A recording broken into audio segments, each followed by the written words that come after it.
Hello my loves, welcome back to my channel. I have 21 books to talk about today. 21, that is wild. This might be a longer video. Grab a drink, get comfortable, so we can talk about the 21 books I've read in July and August of 2024. Starting off strong, the first book I read, which seems like forever ago, was Birthday Girl by Penelope Douglas. I vlogged this one, and this is a taboo age gap romance between a girl and her ex-boyfriend's dad. So really interesting. It was my first Penelope Douglas book, and again, I went into it thinking it was really taboo, but honestly, like, this was fine. Like, maybe that's just like me reading a lot of romance and like being okay with a lot of things. Like, was it a little interesting? Sure, like it was an interesting dynamic between the two of them, but I feel like our main character, female character Jordan, was really mature, and Pike seemed like a really nice, chill guy. So like, even though they did have an age gap, like they kind of met in the middle, kind of, and this was really entertaining. I sped through it super fast, and it makes me want to go and look at more of Penelope Douglas's work, because I've never read anything else by her before. I know she writes a lot of like out there concepts, but this one to me wasn't even that crazy. Like, if you just forgot the fact that they were two different ages and also the fact that his son used to date the female love interest, like, it was just a really fun normal romance. So I gave this book 4 stars. Really enjoyable, surprised me, but it was a good time. I recommend it. Next, I read Sea of Ruin by Pam Godwin, and this was actually a reread for me. I read this book, I think 2021 the first time, and I remember loving it, so I wanted to pick it up again. You'll actually notice that in this wrap up there are quite a few rereads that for some reason I was really in the mood for this summer, which was fun. I want to read as many books out there as possible, yes, but also I want to sink back and enjoy the books that I know I already love. So this one I read, like I said, the first time in 2021, and I didn't remember all of the plot, although I remember the characters. So this one follows the main character, Bennett, who's a female pirate, and she's being kind of sought after by this guy named Priest, who has some history with her, and in the efforts to like escape his clutches, she falls into the clutches of this Navy officer named Ashley, and he and his Navy kills pirates, and she and Priest are both pirates. So there's an interesting dynamic there. There is a love triangle aspect in this book, and the ending is pretty surprising, and I loved this just as much as I did the first time. Oh my goodness, it's everything. This book has everything in it. It has great characters, great plot. There's always something happening. Like, the plot is never stagnant. The emotions in this book are so ramped up high, but there's also like humor and funny parts to kind of balance out the sad parts. Without question, this was a 5-star read for me, and if you want just a really original, I think, but fun and sad and just a pirate fantasy book that has basically everything in it, this is the one to pick up. I give it 5 stars. It was amazing. So after I finished this one, I picked up King of Libertines, which is the prequel novella to this book, because I just didn't want to leave the world. I have never read this one before, even though I read Sea of Ruin before, and I didn't know what to expect. This was the story of Priest and Bennett meeting for the first time years before Sea of Ruin actually occurs. I ended up giving this book 4 stars. It was like really fast, and I didn't like feel anything new for the characters. It wasn't anything original, but because I already loved the characters from the previous book, I enjoyed their story of their meeting. So this was a very quick and easy read that I finished in about an hour, maybe 2. But if you really like the Sea of Ruin, I recommend reading the prequel too, because it was very interesting to see kind of their backstory a little bit before you get into the story in Sea of Ruin itself. Then I started filming some reading vlogs. I did a BookTok reading vlog, reading popular BookTok books, and I did a reading my summer TBR video. So these books I'm about to talk about are all in those 2 vlogs. So the first one I read was Just for the Summer by Abby Jimenez. This is a very popular book right now because everyone loves Abby Jimenez, and I do too. Okay, I love her books so much. They're romances, yes, but they are very emotional, and they always pack a deeper punch. Not only are they falling in love, but there's also background things going on. So in this book, Justin and Emma both have this like curse that when they break up with people, their ex goes on to find the love of their lives, and so they find each other on, I think, Reddit, and they're like, you know what, if we both have this curse, maybe if we date and then break up, we'll each go on to find our own soulmates afterwards. And obviously you can see where this is going. They obviously fall in love, and there is more to the story than just their romance. They both have a lot of family issues that they have to work through. And there's also the aspect of Emma being a travel nurse, so she's only in town for like it's either 3 or 6 months, so it's also like a short time span situation. And I really enjoyed this. It was a classic Abby Jimenez, and Justin was such a sweetheart. I loved him. He would like literally do anything for her. So I gave this book 4 stars as well. It was the final, I think, book in her Part of Your World trilogy that I have read the other 2 books in, so I do think think if you want to read this book, you should read the trilogy in order. They're technically interconnected standalones, but the plot twist at the end of the third book really doesn't make much sense unless you've read the first two as well. So I would just read the first two, read them in order. They're all really good. I gave them all 4 stars, I think, and I really enjoyed this one. Next, I read Bride by Ali Hazelwood, and this one everyone's been talking about, everyone and their grandmother, because it's Ali Hazelwood's first step into paranormal romance, and this one also verges on omgg, which is not my thing at all. It does that because like this is a story between a vampire with a Y and a werewolf, and they have an arranged marriage to kind of just fix some political tension in this book. I did not expect to love it as much as I did. I adored this book. Like, even though there were some like questionable omgg things in it that I did not enjoy, like I could look past that part because the romance in this was phenomenal. Our main character, Lo, or the main guy character in this book, was literally head over heels from Misery, who is the female main character, since like page 1. And we don't get his POV in this book, but we do get little like snippets of his thoughts before every chapter. And just seeing his like him thinking about her 24/7 was just so adorable. And like you can tell he cared for her so much, even though he's like a grumpy, stoic, like alpha whatever leader of this werewolf pack. But like it was really good. And Misery is my favorite of Ali Hazelwood's heroines. I find that her heroines are usually very quirky, but like almost on the clumsy, stupid side, which is not my favorite thing. She writes smart characters because they're all like, you know, engineers and STEM girlies, but like they're book smart, not street smart. I think Misery was a good blend of both, in that she wasn't insufferable, but she was also very smart. I think she codes in this book, so that was kind of fun. And overall, this is by far my favorite Ali Hazelwood book ever, and I give this 4.5 stars. If you can look past like the weird omgg stuff, this was genuinely like a really, really entertaining book. Then I listened to the audiobook of Done and Dusted by Lila Sage. This is the first book in the Rebel Blue Ranch series, and everyone's been comparing this series to the Chestnut Springs series by Elsie Silver, and I love that series. I gave every book in that series 5 stars. So I definitely had some like pretty high standards for the Rebel Blue Ranch series, but surprisingly this one did meet it. I listened to the entire audiobook in one day, super fast paced, super fun, and I enjoyed the characters. Now, was it anything original? No. It was a very basic storyline, basic plot, characters meet. I'm pretty sure it's her brother's best friend trope as well. They have a little romance. He's so supportive for her because she has a little bit of trauma that she's working through. And then by the end of the story, they achieve their goals and they conquer their traumas and things like that. So very, very like formulaic romance, but it was enjoyable. It was funny. It was spicier than I thought it was going to be, but like in a good way. And it was just really, really fun. So I gave this book 4 stars. Like I didn't expect to love it as much as I did, but I really did love it. And if you like Chestnut Springs, I would pick up this series too. Like it's a really good one that's similar, but still there's still differences there, but it has enough similarities that you know you will still love this. I am excited to pick up the next couple books in this series because I think books 2 and 3 are already out. I don't know if it's going to go any longer than that, but at least 2 other books are out and I need to read them because I enjoyed this more than I thought I was going to. Next, I read Powerless by Lauren Roberts, and this book has gotten all the hype. There's a car outside, I hope you can't hear that, but all the hype in the world. This is a YA fantasy romance about this girl named Peyton, who is an ordinary, which means that she has no magical powers, and she lives in a kingdom called Ilya where you need powers basically because the elites are elite and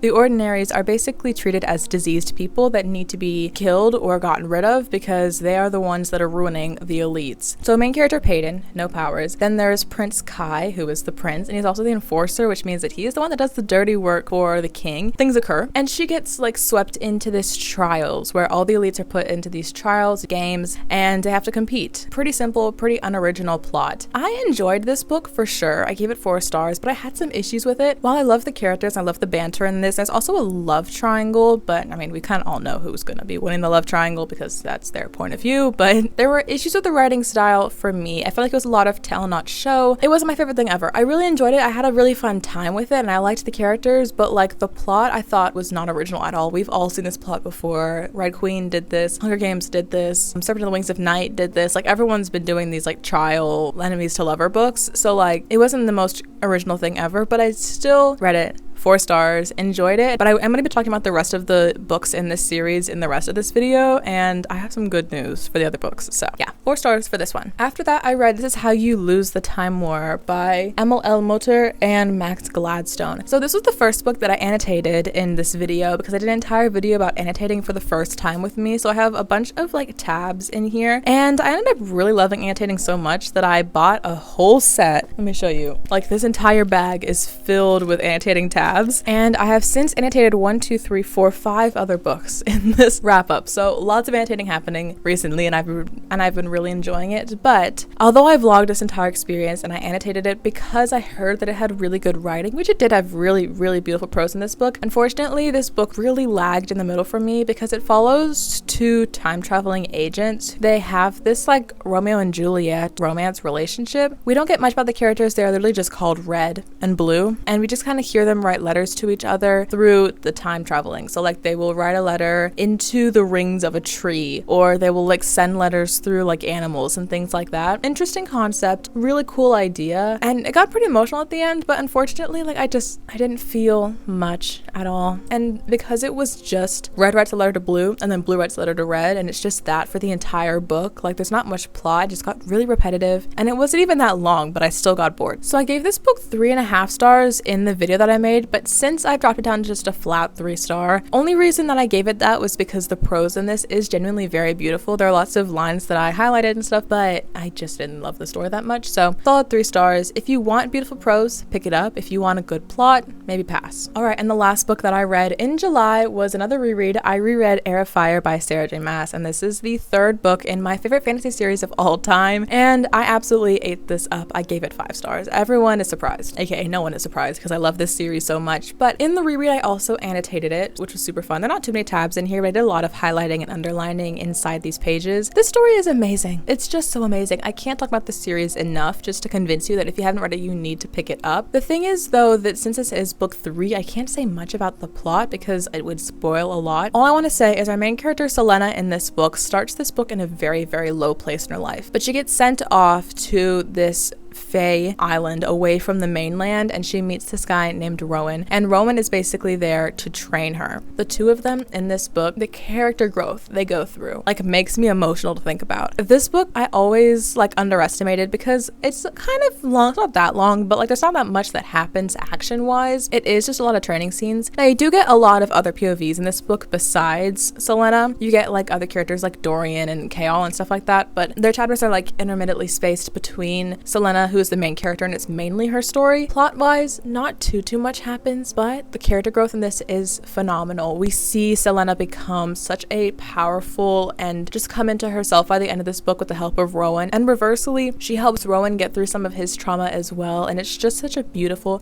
experience, a beautiful exchange. I'm getting goosebumps talking about it because it's just so good. So of course I gave it 5 stars, and I used this book to kind of start a Throne of Glass to reread. So after this book I started off August by reading the next book in the series, which is Queen of Shadows, and I actually vlogged this one. I started a Sarah J. Maas reading vlog that I posted a couple weeks ago when I read 3 popular books by her. This one is also one that I've read before, like I said, but I also wanted to annotate it, and this is my favorite book in the series. Either this one or the one after it, Empire Storms, are my favorite. Again, I can't say much about plot, but let's just say that after Heir of Fire, she goes back to the mainland in this book, and she just conquers, okay? Selena is just such a badass in this book. She goes and meets old enemies, rewrites the political system basically. Like there's so much action, there's so many relationships and friendships and romantic things as well. And then you get so many other POVs as well. You get Manon, you get Elide, you get Lysandra, of course you get Kaol and Dorian and them.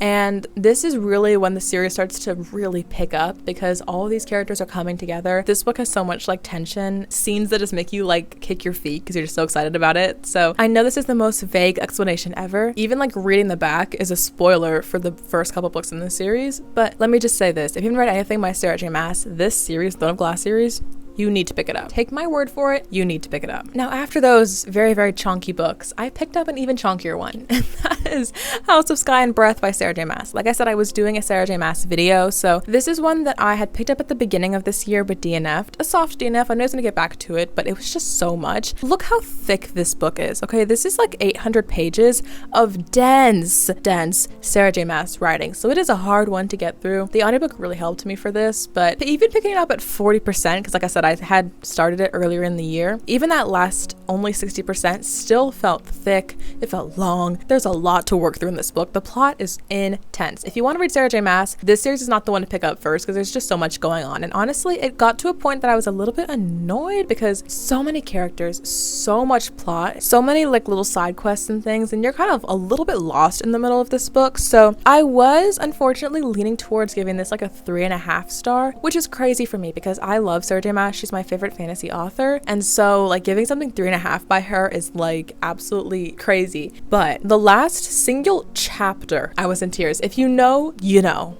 Okay, the characters in that last chapter, I was done for, and I'm getting goosebumps again. So simply because of that last chapter, I gave this book 4 stars. Like, was it a lot to handle? Yes. Was it dense? Yes. Was it difficult at some points? Yes. But the way that the book ended has my jaw literally on the floor. I don't know how Sarah J Maas comes up with these plots, but wow, my world was rocked. Okay, I don't know. It was crazy. Okay, I had to reset the camera, but let's keep going. So the next book that I read in August was Butcher and Blackbird by Bryn Weaver. This is a very popular BookTok book yet again. This follows 2 serial killers, Rowan and Sloane. This was an interesting one because I had really high expectations going into this. I have read the Mind series by S.T. Abbey, which is also a serial killer romance, and I adore that series so much. People have been comparing this to that, so I thought I was going to love this. Honestly though, I didn't. I gave this book 3 stars, and you may be wondering why, because everyone loves this, and I know, and I wish I loved it, but unfortunately this was a lot of tell not show. There's a romance in this book, and I didn't feel anything really between the characters. I felt like they had good banter, and I feel like at the beginning there was like some cool back and forth tension, and then it flipped a switch somewhere and they were all of a sudden like in love, and I didn't get the bridge between those 2 sections. It felt very jolty. I felt like I was being told a lot about their connection, their past, their history, their chemistry, but since I didn't feel it, I was like, are you sure? Because I'm not feeling the chemistry that you keep describing to me. Honestly, the best parts in this book was the unhinged, out-of-pocket parts of this book, because the trigger list in this is insane. Accidental cannibalism is on the list, for example, and not so accidental cannibalism. If I have to be so for real, that section, although nasty, was like, at least it made me feel something, you know? Is that like the part that we're setting at this point? Yeah, but like at least I felt something for those sections. I ended up giving this book 3 stars because I was disappointed by it, and I will not be finishing this series because I've heard mixed things about Leather and Lark, but I did annotate it. It was a time for sure, and if this sounds like a good book, pick it up because everyone loves it. I just personally didn't join the hype. Next, I read A Court of Silver Flames, and this was the last book in my Sarah J Maas video because I wanted to read one book from each of her 3 series. This was also a reread for me. I read this book when it first came out in February of 2021, but I didn't love it. I gave it like, I don't know, 3 stars when I first read it, but I honestly think I was in the wrong point in my life when I first read this book because with a reread, I was like shocked at how much I loved this. This is the story of Cassian and Nesta at the end of the Agotar series. Their story is definitely difficult because Nesta is going through so much at the beginning of this book. The way that Court of Wings and Ruin left off and the state that she was in after this, and she's just really in a mentally bad place. The High Lords basically like take her up and say, you need to get your life together. You need to go train with Cassian at the House of Winds. And she doesn't want to, but she eventually does. And their relationship is just amazing. It isn't enemies to lovers for sure, but they have had little moments in the past, little snippets from the first couple books. So there's a lot of tension between the 2 of them, and also the importance of female friendships in this book is huge. Cassian is always like my least favorite of the Bat Boys, but honestly I think he's my second favorite now after Asriel. I'm sorry Rhys, I love you Rhys, but like Cassian in this book, kind of put him a step above Rhys in my head. He was just so caring of Nesta, so patient with her. He knew exactly what she needed, like if she needed to be bantery, if she needed to be emotional, if she needed to be tossed around, like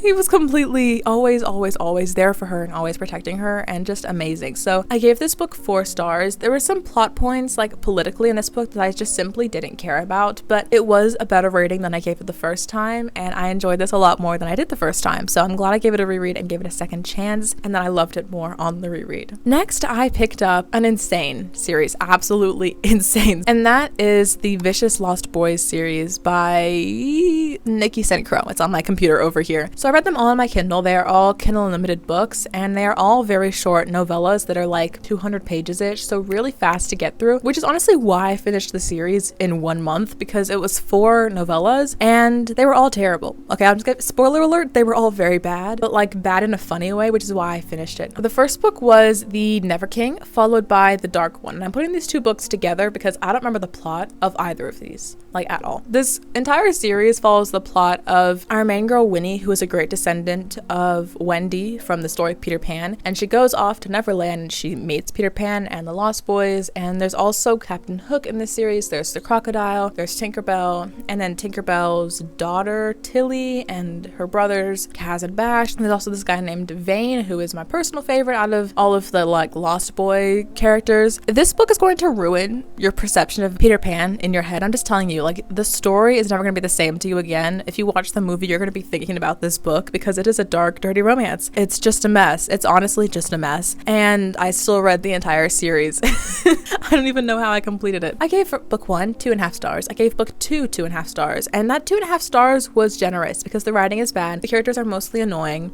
The plot is so predictable. So bad it's funny.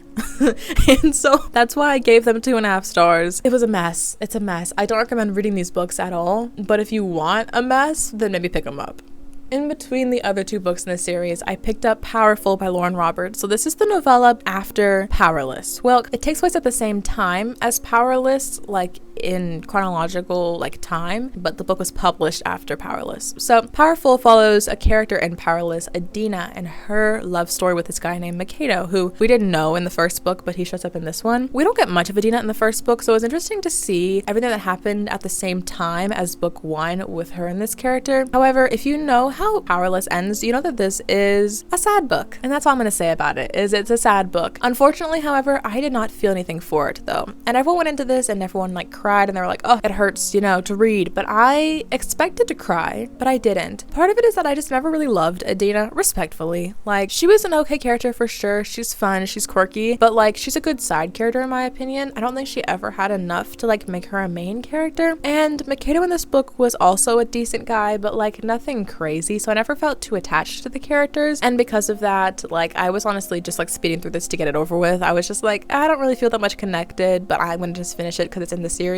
I gave this book 3 stars. It was definitely okay, and I do recommend reading it if you read the series, but personally it didn't change my life. If you read it and you cry, or you read it and you don't cry but you enjoy it, you know, good for you. I hope you guys do enjoy it, but just personally, I just kind of felt really mid about it. So 3 stars, it's done. Okay, so then I read the last 2 books in the Vicious Lost Boys series, so books 3 and 4. I could not tell you the plot of these 2 books because all the plots kind of melded together in my head. But let's just say, long story short, I gave them both 2.5 stars, and I'm glad it's over. Okay, moving on. Fast and quick, I just need to get this series over and done with. I read the last book in the series though during a 24-hour reading challenge that I did yesterday, which was August 31st. I vlogged the entire process. This video will be coming out after this one, so look out for that. Subscribe if you don't want to miss it. But I started out the morning by reading the last book in this series just to finish things out, and then after that I picked up Where Good Girls Go to Die. So this is a brother's best friend's romance that I just picked up, you know, on a whim last minute. I've heard it's very emotional, very mutual pining, which is true. I really enjoyed this book. The main guy character in this, his name was Parker, and he's been obsessed with the main girl whose name is Livy. I just read this book yesterday. I can't remember the names, but yeah, so he's been obsessed with Livy since they were young. But because he is her brother's best friend, there was always that like, should we get together, probably not aspect of it. Let me tell you, the first chapter in this book had my jaw on the floor. I'm not even kidding. Hit after hit, I was like, crazy way to start out the book. I was just like in shock, and because that first chapter that got me in so fast, I was like hooked, and I sped through the rest of this book. The chapters are very fast paced, so I usually don't like dual timeline books because I get tired of the past timelines, but this book had just enough to like give us that history, but then not too many to just bore us with the past timeline. Now this book does have the cheating trope in it, which if you guys do not want to read about, totally understand. Personally, I obviously do not condone cheating at all in real life, but I can separate what I read from real life, so even though I didn't like the cheating trope in this, it did not hinder my reading experience. I do think at the end this had just a couple, like